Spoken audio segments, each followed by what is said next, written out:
Bismillahirrahmanirrahim. Assalamu alaikum. Welcome to Newsroom. I'm your host, Khalid. Today is the 11th of December 2023, and these are the stories that we'll be highlighting during the course of the show. We'll begin, ladies and gentlemen, with the Indian Supreme Court's decision, which was to decide against the unilateral abrogation of the special status of Kashmir today. But in fact, it went with the policies of the BJP government. Of course, Pakistan has categorically rejected this judgment that has been announced by the Supreme Court as far as the status of the Indian illegally occupied Jammu and Kashmir is concerned. We all know that the Indian illegally occupied Jammu and Kashmir is an international dispute which remains on the agenda of the United Nations Security Council for over 7 decades. The way the Indian Supreme Court has decided this against the norms, against all the resolutions that are in the United Nations General Assembly or against all laws whatsoever, seems to remind us of what is happening in fact in Palestine and the way Israel is also moving against all such laws. Nevertheless, a decision against human values, against a decision made against the basic laws of the region, and a decision made against all the resolutions that are still pending in the United Nations General Assembly. We'll be highlighting that as part of our first story. Our second segment concerns Palestine, of course. A lot of similitudes between what is happening in illegally occupied Jammu and Kashmir and Palestine. Gaza's health authorities say 18,000 people have been confirmed killed and 49,500 have been injured in Israeli strikes, with thousands more missing and presumed dead under the rubble. Israeli bombs again entered southern Gaza on Monday after of course the whole conflict between Palestine and Israel that sees no end in sight. Israeli tanks also battled their way to the center of Khan Yunis. There has also been a United Nations Security Council meeting, but of course the resolution was vetoed by the US. UN Secretary General Antonio Guterres, who has unsuccessfully pushed for a ceasefire in Gaza, says that the Gaza enclave was in collapse. He said, "I expect public order to completely break down soon and an even worse situation could unfold, including epidemic diseases and increased pressure for mass displacement into Egypt." This and more will be part of our second story, in which we'll be highlighting what is happening as far as Palestine, Gaza, West Bank, northern and southern Gaza, and the world trying to form different alliances pro and against Palestine. Then we'll be talking about Egyptians who've begun voting for a presidential election in which Abdul Fattah al-Sisi is poised to win a third term in power. The country is, of course, grappling with an economic crisis and a war on its border with Gaza. We all know about that. And the fact also that this election was to be held a bit later, but it has been pushed back, and now it is happening. And all the fingers are pointing towards Mr. Fattah al-Sisi as the next president.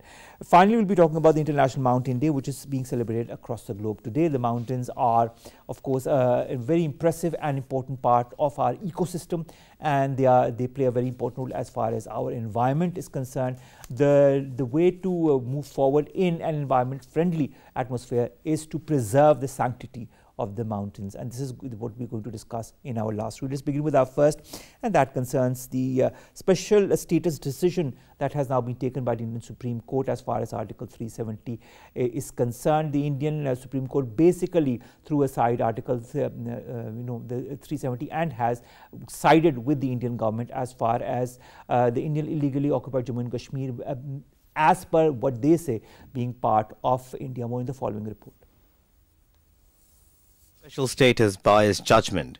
Chief Justice of Indian Supreme Court says President's order to scrap Indian illegally occupied Jammu and Kashmir special status is constitutionally valid. Chief Justice of Indian Supreme Court further ruled that Indian illegally occupied Jammu and Kashmir does not have internal sovereignty, and Article 370 in Jammu and Kashmir was temporary provision. He said every decision of centre cannot be challenged, as Indian illegally occupied Jammu and Kashmir did not retain sovereignty when it joined Union of India. A 5-member bench headed by the Chief Justice reserved its verdict on September 5th after hearing more than 20 petitions challenging the central government's decisions. Srinagar University lecturer Zahoor Ahmed was suspended for arguing in the Supreme Court in the Article 370 case. The petition declaring the abrogation of Article 370 unconstitutional was filed by Shah Faisal, a serving officer of the Indian bureaucracy. For 4 years, the Indian government deliberately kept this issue hanging. The Indian government falsely claimed to the court that it was ready to hold elections in Jammu and Kashmir, but could not give a timeline for the restoration of the state. The petitioners also challenged the bifurcation of the erstwhile state of Jammu and Kashmir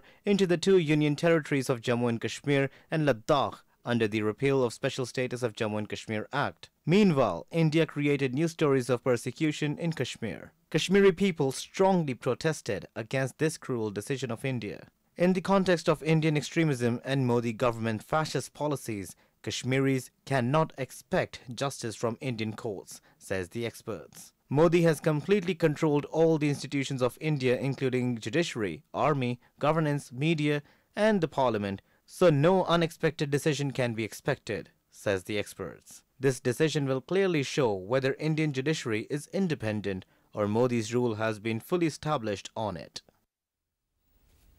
Barrister Yasir Latif Hamdani Sahab, who's a legal expert, joins us in the studio. Will be also joined by Brigadier retired Babar Alauddin, who's a senior analyst online. We'll begin, of course, with Barrister Yasir Latif Hamdani Sahab. Thank you very much, Barrister Sahab, to have joined us. Barrister Sahab, legally speaking, how do you see the decision that was taken by the Indian Supreme Court in the wake of Indian illegally occupied Jammu and Kashmir being already a disputed part since not now or a decade or two decades, but since the very beginning of this whole dispute, and the number of resolutions that are still pending in the UNSC and the UNGA are tantamount to the fact that India cannot, whether through the Supreme Court or otherwise, declare the Indian held valley as part of its territory. How do you, as a legal expert, see this decision? It's not just the question of the UN resolutions, which have been torn up by the Indian government right now, and it kind of is a comment on how power politics works globally. I mean, we're seeing this happening elsewhere as well, as you mentioned in Palestine. The same thing's happening in India, where India is tearing it up and nobody's asking any questions. But not just that, I looked at the decision, the judgment itself is not out, but I was listening to what the Indian Chief Justice was saying, and I was shocked at how far, and let me just say, I was someone who's expecting something better from the Indian Supreme Court. You know, just, I suppose I'm an optimist, you know. Right.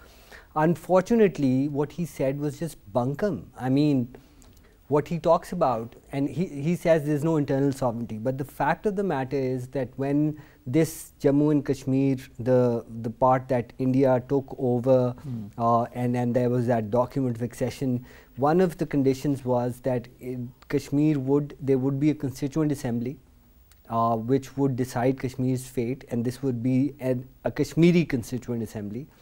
And there would be a flag, and when there was a Delhi agreement in 1952 where Sheikh Abdullah and Pandit Jawaharlal Nehru sat down and they sort of inked this agreement. They said that there would be two constitutions. The Indian flag there would be a Kashmiri flag that would fly next to the Indian flag, and there would be a special status, and if it could only be changed by the Jammu and Kashmir Constituent Assembly, which ended its term in 1957. So for all practical purposes, in my opinion, Article 370 of the Indian Constitution became a permanent provision. It wasn't a temporary provision. But this is what the Indian Supreme Court has been saying. It is saying it was a temporary provision and not a permanent one. Not after 1957. And I mean, in any legal scholar or a historian would tell you that it after 19, and so I believe the Supreme Court of India has just gotten it wrong, and it's just pandering to the Hindu majoritarian ambitions of the current government in India. And I believe, I mean, not that the other party is any better, but you know, I believe that now they've gone beyond what even the Congress leaders who had annexed Kashmir, you know, and there was that dispute, and then the UN resolution, because remember, it was Nehru who went to the UN, and you know, it was our advocacy, especially that of Sir Zafrullah Khan, Pakistan's first foreign minister, that kind of won us the day. But as far as this government is concerned in India, it's basically telling the world, we can do whatever we want because we are a major power. Now, The problem here is, and this is where it's going to become interesting, as far as this is a very tragic day, unfortunately, for the Kashmiri people, because their last hope has been extinguished.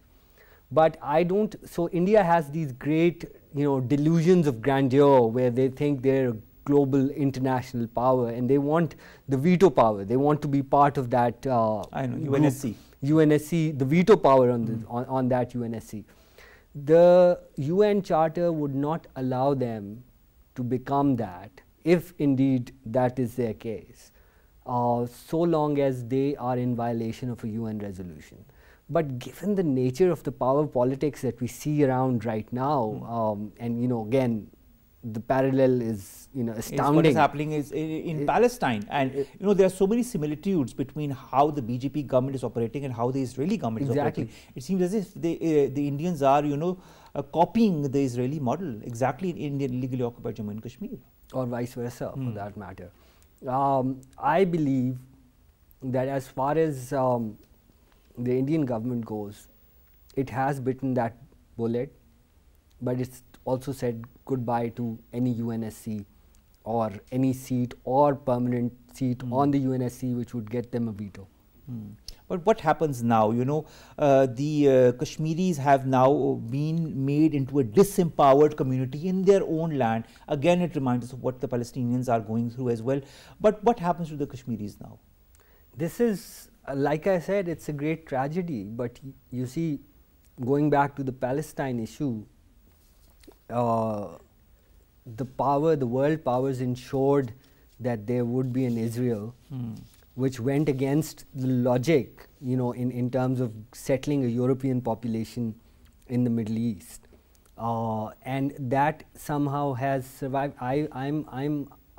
This is something that is tragic. It's unfortunate, but the Kashmir cause has been brought to an end, and it's been done because of this sheer indifference that the international community has. Barrister Sahab, to be very frank, the Kashmir cause can never end till such time that the last Kashmiri is alive, and that will to strive for the right to self-determination still exists, because I think the more you press or pressurize anything, the more the counter reaction is as well. To every action there's an equal and opposite reaction as well. But this said, do you feel that this judgment is also somehow distracting attention from what is actually happening in the illegally occupied Jammu and Kashmir Valley, the atrocities that have been committed by the Indian forces since time immemorial and continue to happen, and of course the denial of basic rights again reminds us of what is happening in Palestine. But nevertheless, this is also a sad reality of what the Kashmiris are going through.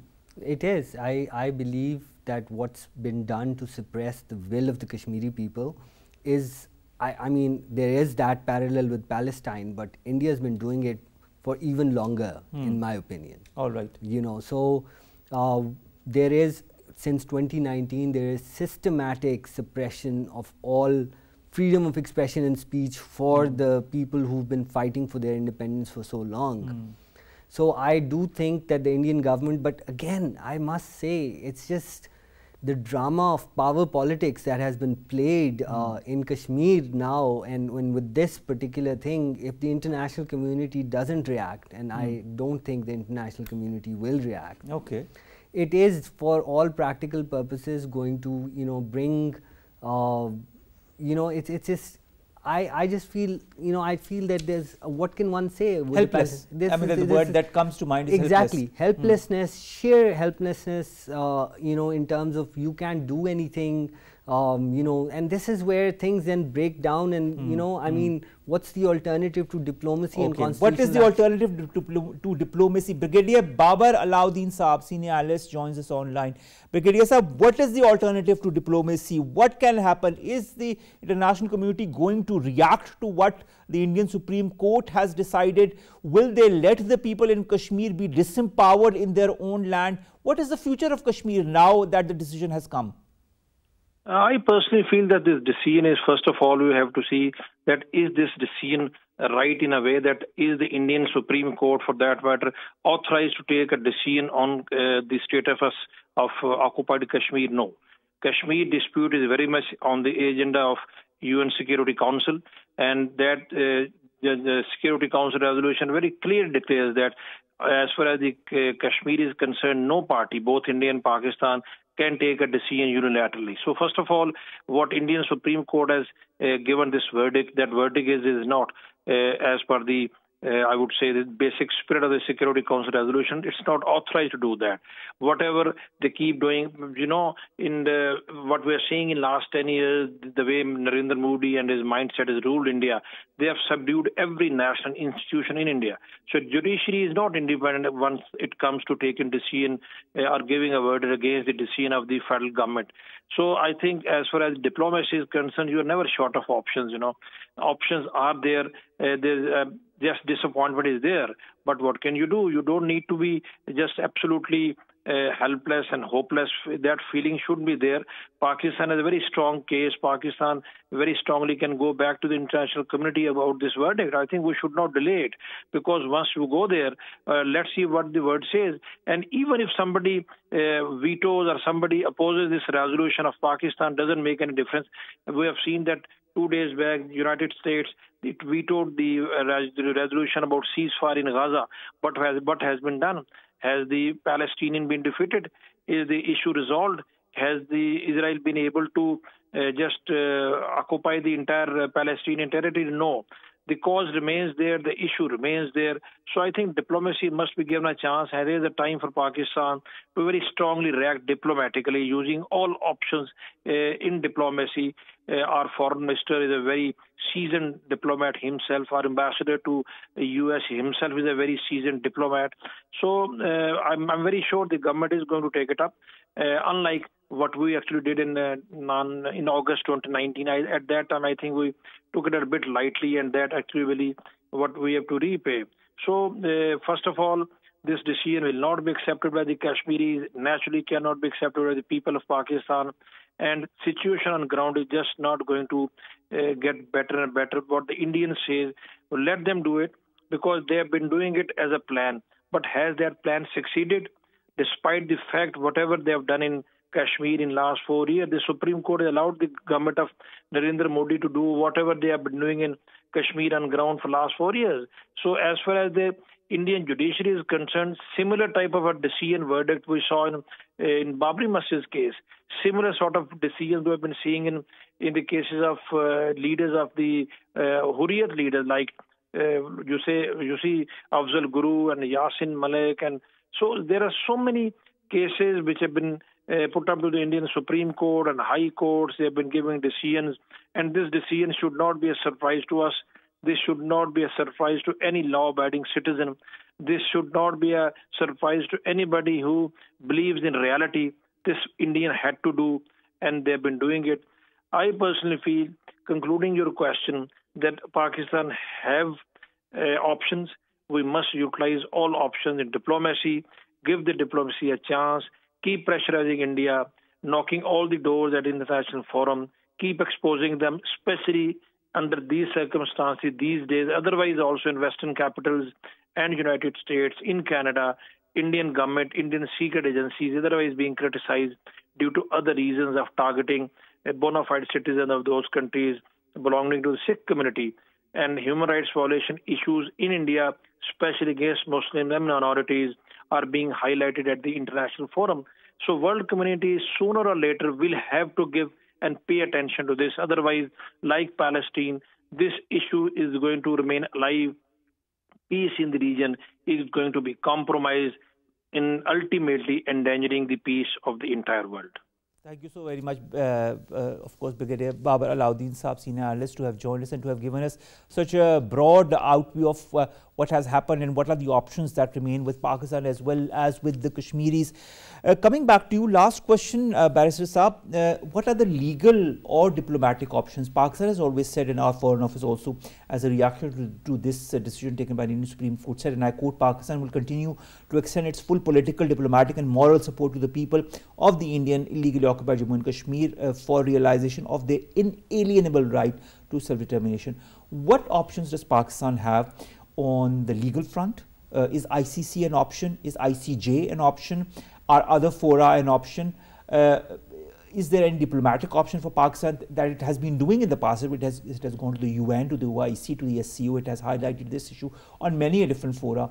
What other options does Pakistan have to reiterate this on the same fora or to do more? I think reiteration is the only only sort of way forward, because unfortunately, but here's the thing with international law is that the sanction comes from the ability to actually enforce what is essentially treaty law. In this case, the Indian government is saying this is what our constitution says, and this, look, our Supreme Court has also upheld it. And so now we don't recognize the UN resolution. The only so basically the job of the Pakistani Foreign Office, for that matter, would be to go on and continuously raise the issue. So in terms of your other question, where you talked about the ICJ, now ICJ might have been an option, but I don't think the jurisdiction would be something that India would be willing to take or accept. The ICC, of course, is an entirely different creature. That's about criminal court, and, but that would require India to actually have ratified, and as far as I'm aware, they haven't ratified the Rome Statute. So in that sense, the ICC has no jurisdiction, unfortunately. So many of these things, and this is the problem. I mean, India, and to a certain extent the United States of America, which rejects it. So there's this great power syndrome, right? Where these power politics, greater power, that I'm the bigger brother or I'm the bigger power in the whole region. So I have to show that one way or the other. This is what Israel did. This is what the Indians are doing. And I think they're just following each other's example one way or the other. But the fact also remains that one never should forget the power of the people, whether it be the people of Palestine or it be the people of illegally occupied Jammu and Kashmir. They will stand up till the last man standing to such extent that their cause can be highlighted, and I think they will fight till their last breath. This is what the cause has been, whether it be in Palestine, whether it be in illegally occupied Jammu and Kashmir. The cause is the same for the rights, the basic human rights of the people. Yeah, I just to add there, I mean, I feel despondent because I always felt that there was a constitutional legal way out of the mess. But now we know with the decision of the Indian Supreme Court that there is no constitutional power whatsoever in India, and they bow down to the politics of the BJP. Thank you very much, Barrister Yasir Latif Hamdani Saab, to have joined us in the studio and to have given us your legal opinion as far as this decision by the Indian Supreme Court is concerned. Let's come to our second story, and that concerns day 66, ladies and gentlemen, of the conflict between Palestine and Israel. Nour Odeh, political analyst, joins us from the West Bank. Nour, thank you very much to have joined us. 66 days, Nour. And the deadly air raids central and northern Gaza continue. 18,000 Palestinians killed since the 7th of October. What are the options left with the Palestinians as we speak? Palestinians on the ground, as you were telling your guest in the previous segment, will continue to stand tall and to defend their country. But there are many options for Arab and Islamic countries to take in order to defend their right to live and to be free in their own land. And those include sanctions, quite frankly. With the utter failure of the Security Council and the fact that the U.S. is holding hostage the entire international system, making it completely useless to the 1 million Palestinians who are now hungry, I think it's time that countries think in regional and other groupings how to individually and collectively champion humanity and human rights and stop the slaughter in Gaza. When you look at Gaza, whether it be southern Gaza or northern Gaza, the bombing continues. Whether it be the West Bank, the incursion by Israel continues. People are left without proper amenities, without proper food and water. The United Nations says, including Antonio Guterres, that they are in a situation where the entire system could collapse. And the world is just there, silent spectators. Why? Well, like I said, because the U.S. is holding the whole international system hostage. with the veto power. More than 99 countries endorsed the Security Council draft resolution on a humanitarian ceasefire just a few days ago, and the U.S. on its own was the only country that voted against it and thus scuttled it. And we're going to see the emergency special session of the General Assembly convene, and the majority of the countries of the world will vote for a ceasefire. It will then be incumbent upon them to take actions to make sure that their docks, that their ports do not receive or serve as conduit for weapons going to Israel, to make sure that Israel faces economic, political, and legal consequences for committing genocide. That is the only way forward now that we know that that again, one member state of this international community is willing to hold hostage the whole world in order to serve the agenda of murder and genocide in Gaza at the hands of Israel. All right, Nour, we have to go to a short break. We'll be right back. Stay tuned.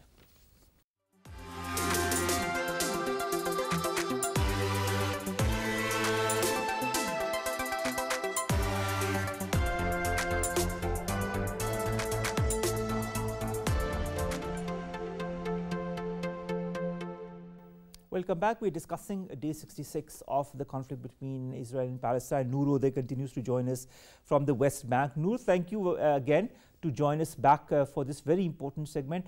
Nour, when you look at the situation, whether it be the Palestinian prisoners who were, released, and they talked about their ordeal on how they were treated by the Israelis vis-a-vis how Palestine treated the Israeli, those who have been swapped between the Palestinian prisoners and the Israeli people. The fact remains that there is a huge difference, A, on the humanitarian level. B, I would also like to understand your point of view as far as the statement by the United Nations Secretary General Antonio Guterres says, who urges the Security Council to press to avert a humanitarian catastrophe.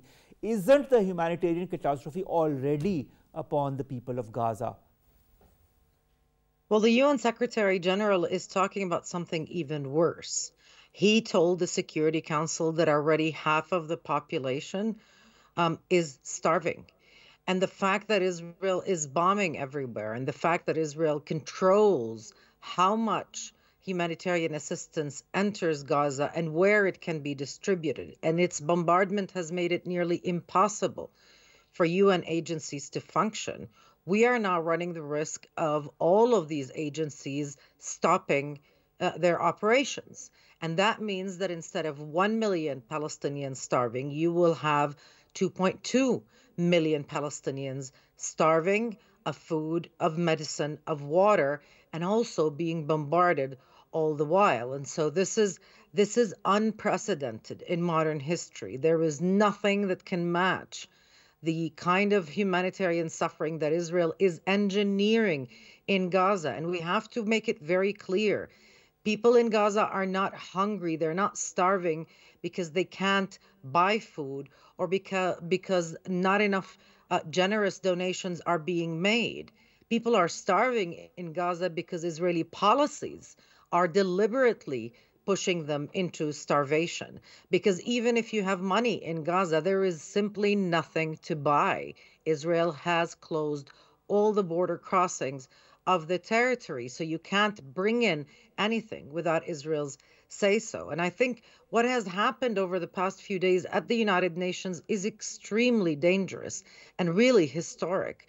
When the Secretary General pleads with the Security Council, uses everything in his power, including invoking Article 99, to get the Security Council to assume their responsibilities and do something about this slaughter in Gaza, and they fail.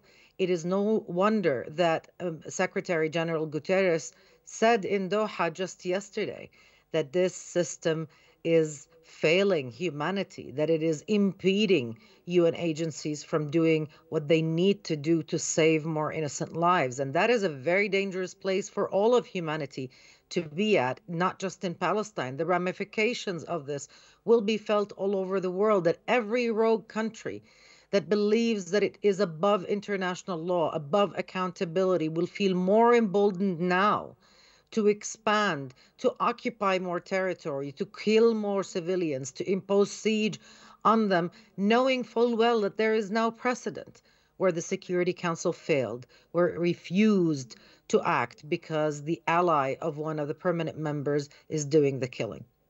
All right, Noor, it's interesting that you mention, Doha, because I'd like to also quote what Qatar's Prime Minister said, that this war, he called this a war, risk radicalizing a generation across the Middle East.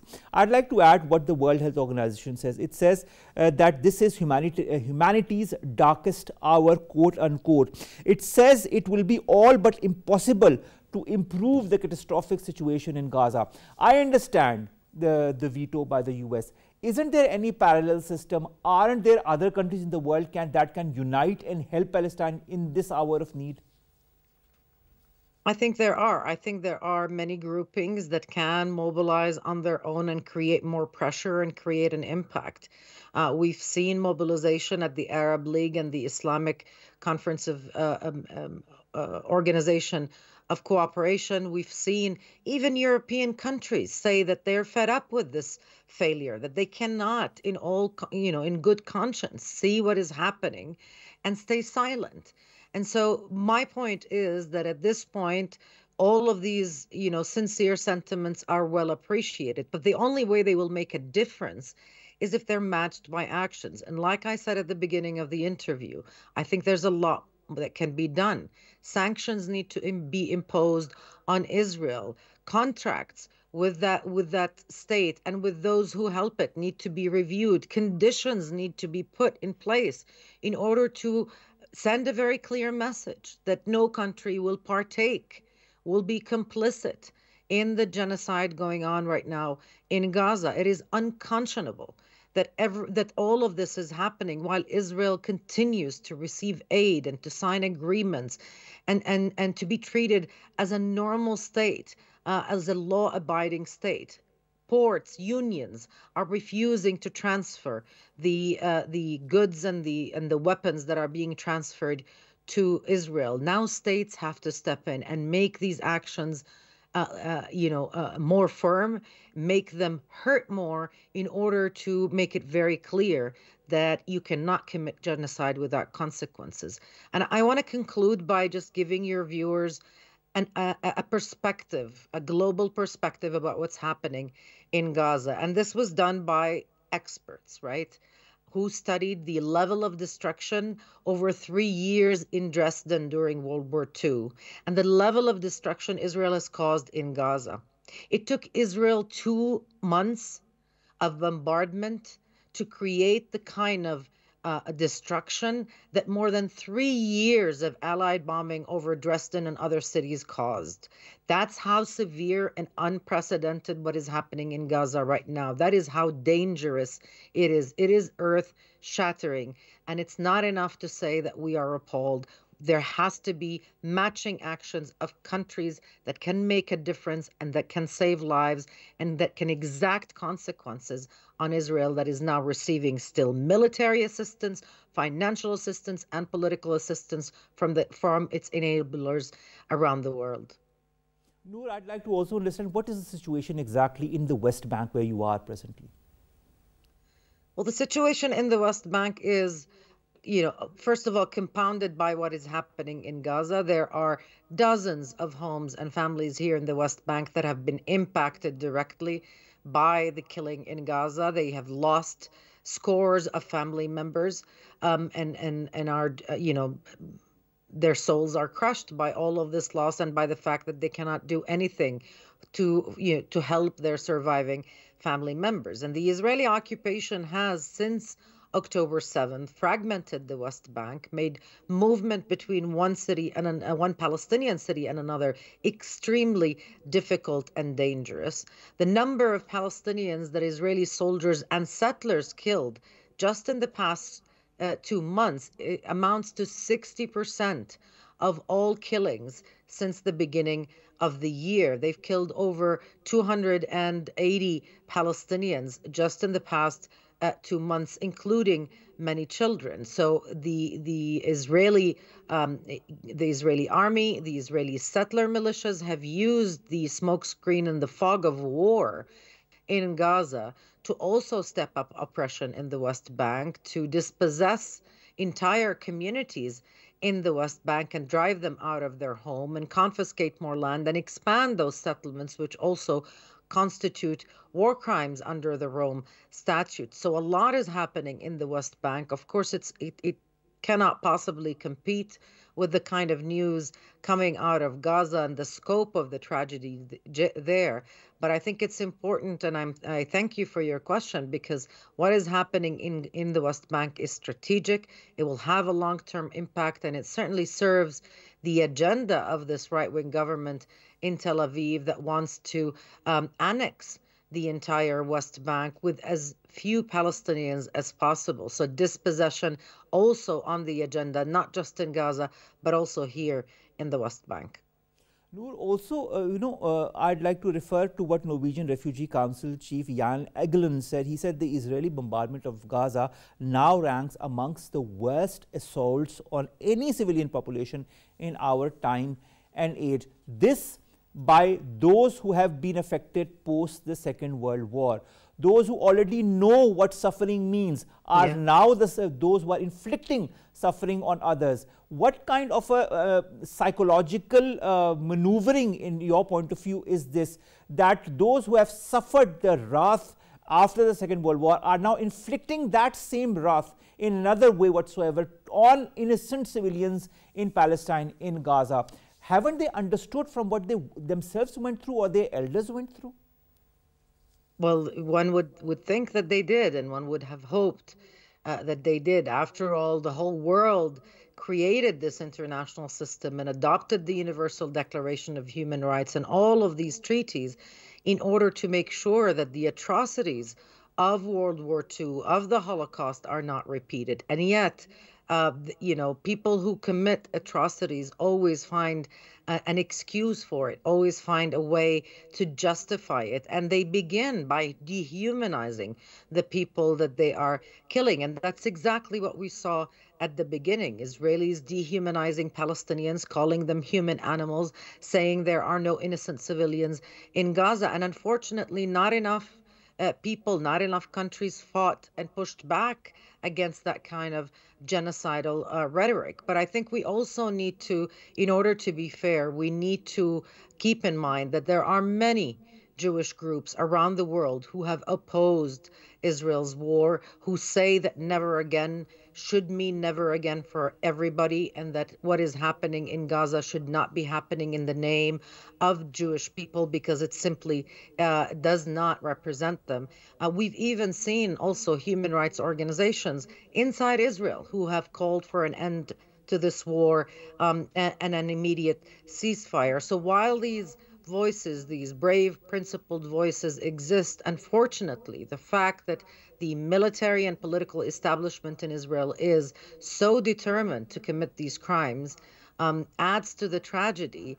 And this is really facilitated by that feeling of immunity, by the fact that there are states who protect Israel while it is committing these crimes and allows it really to get away with murder and to get away with tarnishing the whole idea of the whole legacy of human progress achieved over the past 75 years. That is so true. Truer words haven't been said, but the fact remains, Nour, Odeh, that the world needs to understand the gravity of the situation before this goes out of hand and before this becomes a regional conflict rather than a conflict that is just relegated to the 2.3 million. But even those 2.3 million Palestinians, are human beings and have rights. This is what the West has always fought for: human rights, humanitarian values, and this is what it should stand now, side by side with the Palestinians in their fight for their basic right to have the basic human language to do whatever they want to do with their lives in the land that is their own, which is now being occupied slowly and steadily by an occupier. This is not a country, this is an occupier, and this is what the world also needs to realize, because sooner or later the realization will come, and sooner or later there will be a reaction from other countries that will side with the oppressed and not with the oppressor. You know, there's only a certain limit to how much you can push something. It always rebounds, and when it rebounds, it will really hurt the oppressed. Thank you very much, Nour, to have joined us all the way from the West Bank, to have highlighted us with the latest updates as far as this conflict, this war that Israel has inflicted on Palestine is concerned. Let's come to our last two stories, ladies and gentlemen, very quickly. The first concerns the Egyptians, who are, of course, in the vicinity of Palestine, and through the Rafah crossing that the aid was mostly coming in Palestine. They are also voting in presidential elections. That is more or less now overshadowed by what is happening in Gaza. They have started voting yesterday, that is Sunday. This is apparently, as far as the whole environment is there, it seems as if Abdel Fattah al-Sisi is going to have a third stint in power, third term in power. There are different issues that the country is also grappling with because of its border with Gaza and because of other internal issues as well. If Sisi does win this new 6-year term, his immediate priorities, as per the different analysts, will be to taming near record inflation, managing a chronic foreign currency shortage, and preventing spillover from the conflict between Israel and Palestine. How that will happen, only time will tell. But of course, it seems as if Mr. Fattah al-Sisi is all set to become and to have his third term as the president of Egypt. So let's see, and we will of course be updating you as far as the results of these elections are concerned, which will come in the next days. Finally, ladies and gentlemen, today is the International Mountain Day. This day is being observed all across the world, including Pakistan. The aim of this whole day is to not only raise awareness to improve the condition of the mountains, but also to maintain their natural environment. It's very important. We see a lot of tourists going to the mountains, and we see the garbage, we see a total disregard for the environment and for the sanctity of the mountains. This day reminds us that we as human beings have the responsibility to do the needful to preserve our environment and to preserve our mountains. We need to have a normal ecosystem, and for which the mountains are playing a very important role, and their contribution is there. But we as human beings also need to understand that and play our due role. That is what this day reminds us of. With that, ladies and gentlemen, we come to an end of today's newsroom. We'll see you inshallah tomorrow with new story segments that pertain to you, us in Pakistan. Stay safe. Allah Hafiz.